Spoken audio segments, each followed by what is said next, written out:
বিশ্বাসঘাতকতা এবং গাদ্দারির মাধ্যমে বাংলা চির উন্নত স্বাধীন নবাব সিরাজউদ্দৌলার কাছ থেকে বাংলার ক্ষমতার মস্তক কেড়ে নিয়েছিল নর্থ ট্রাইবের দল।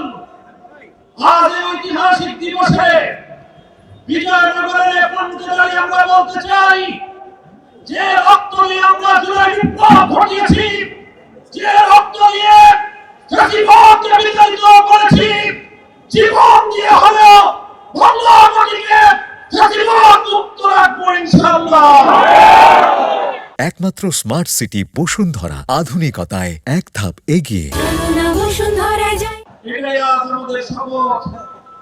আমরা আমাদের জুলাই বিপ্লব সহ 15 বছরের ফ্যাসিবাদ বিরোধী সংগ্রামের অন্যতম সহযোদ্ধা বাংলাদেশ জাতীয়তাবাদী দল বিএনপি নেতৃবৃন্দের কাছে সবিনয়ে আবেদন করতে চাই, আহ্বান জানাতে চাই, ফ্যাসিবাদের বিরুদ্ধে লড়াই করে বাংলাদেশ স্বাধীনতা অর্জন করেছে।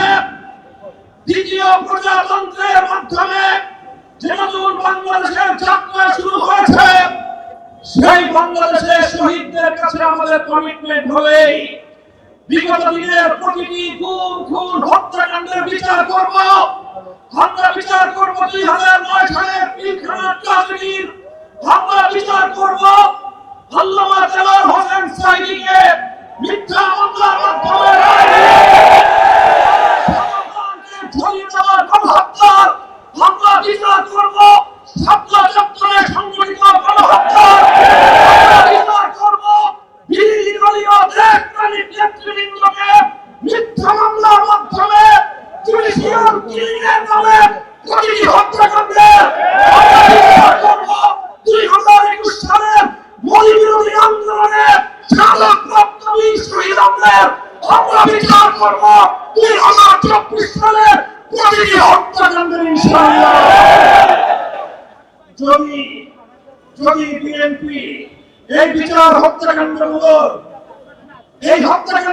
যথাযথ বিচার করতে না পারে, আগামী বাংলাদেশের বিএনপি আসামির কাঠগড়ায় দাঁড়িয়ে যেতে হবে।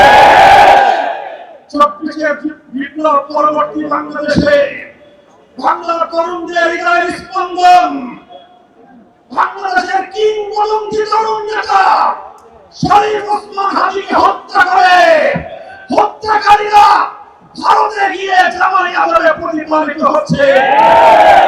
আমরা ভারত সরকারকে বলতে চাই, শরীফ ওসমান হাদির হত্যাকারীদের বিচার করবার অধিকার বাংলাদেশে রয়েছে। সেই হত্যাকারীদেরকে বাংলাদেশে হস্তান্তর করো। যদি তোমরা সেটা করতে ব্যর্থ হও, আমরা ভারতকে সেজন্য অভিযোগের কাঠগড়ায় দাঁড় করিয়ে দেব। আমার আখেরি পয়গাম, সেই ফ্যাসিবাদ বিতাড়িত হয়েছে, সেই ফ্যাসিবাদ আর বাংলাদেশে পুরনো রূপেও ফিরবে না, নতুন রূপেও ফিরতে আমরা দেব না। আমরা বলতে চাই, জুলাই বিপ্লবের চেতনাকে সমুন্নত রাখতে জুলাই জাতীয় জাদুঘর অন্তর্বর্তীকালীন সরকারের আমলে যে জাতীয় জাদুঘর প্রতিষ্ঠিত হয়েছে, যারা আয়োজন সম্পন্ন হয়েছে, বর্তমান সরকার সেই জুলাই জাতীয় জাদুঘর, যেটা জুলাই বিপ্লবের অন্যতম সাধক হবে, সেই জাতীয় জাদুঘর নিয়ে কাজ বাহানা করছে। মনে রাখো, জুলাই বিপ্লবের পিঠে যদি ছুরিকাঘাত করবার চেষ্টা করো, ইতিহাস